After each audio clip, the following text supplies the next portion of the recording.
Joining me now is Texas Congressman Roger Williams. He's the chairman of the House Small Business Committee, and he did sign that letter to Secretary Bessent yesterday.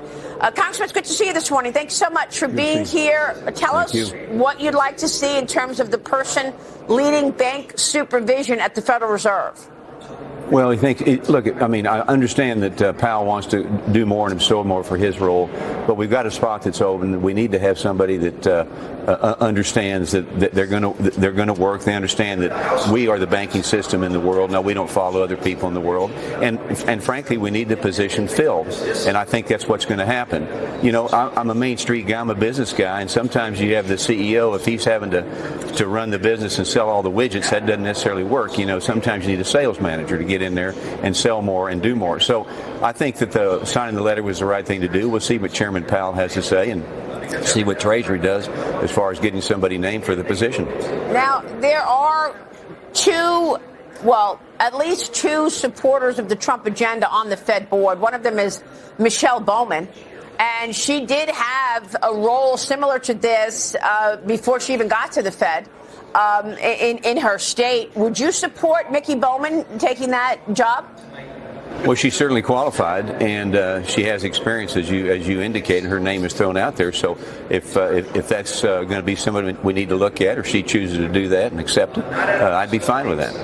Let me move on to the business community and the impact of the tariffs. I mean, the House Small Business Committee will be meeting Small Business Administrator Kelly Loeffler today. And the Trump administration recently removed a strict deadline forcing small businesses to report information on ownership or face fine. There are a lot of rules and regulations that were put in place under the Biden administration, and now Trump is trying to take all of those away. But as he takes rules away and deregulates, is he also adding pressure with tariffs? What are your thoughts? Well, we'll see. Main Street America is ready to go. I think we're going to have a good year from everything from taxes to regulations. Regulations have been choking small business. We need to reduce that. We will reduce that. Taxes are going to let small business understand how they can operate their business for the remainder of the year. We need to make those permanent. And then we need to get the SBA back on board so they're helping the small business to generate a business and keep a business rather than going rogue and things like electioneering and so forth. Yeah, good point. I mean, look, if you've got small businesses trying to grow in this environment, in many cases, those companies are domestic, right? They're producing their products here. So maybe the tariffs are good for small business. What do you think? Well, I think I'm not scared of them. As you know, I'm a car dealer, so I'd be hit by tariffs if that happens with cars, and will be. But I'm not scared of it, because the truth of the matter is, businesses find a way to sell things, and if you have something on the shelf that's priced too much, you discount. And sometimes you discount, the customer gets a better deal. And I'm not so sure that with tariffs coming in many cases, the customers might buy their product cheaper than they would if we didn't have it. So small business will react. Small business will continue to give service. And I think between taxes and regulations, we are set up for a huge year this year in Main Street America. That's terrific. Well, look, the president is going to address a joint session of Congress tonight at 9 p.m. Eastern live. Republican lawmakers have invitations out to their guests, including Elon Musk, Tom Homan, Ben Shapiro, Riley Gaines, all going tonight. The GOP also inviting Olivia Hayes and Scott Root. They each had a family member killed by an illegal migrant in separate drunk driving accidents. But the Democrats, well, they want to resist still, Congressman. Some Democrats have said they're skipping the speech altogether. Others are inviting former federal employees who've been let go by the Trump administration. They want to make a point that these people have been hurt by the Trump agenda. Mr. Chairman, your thoughts?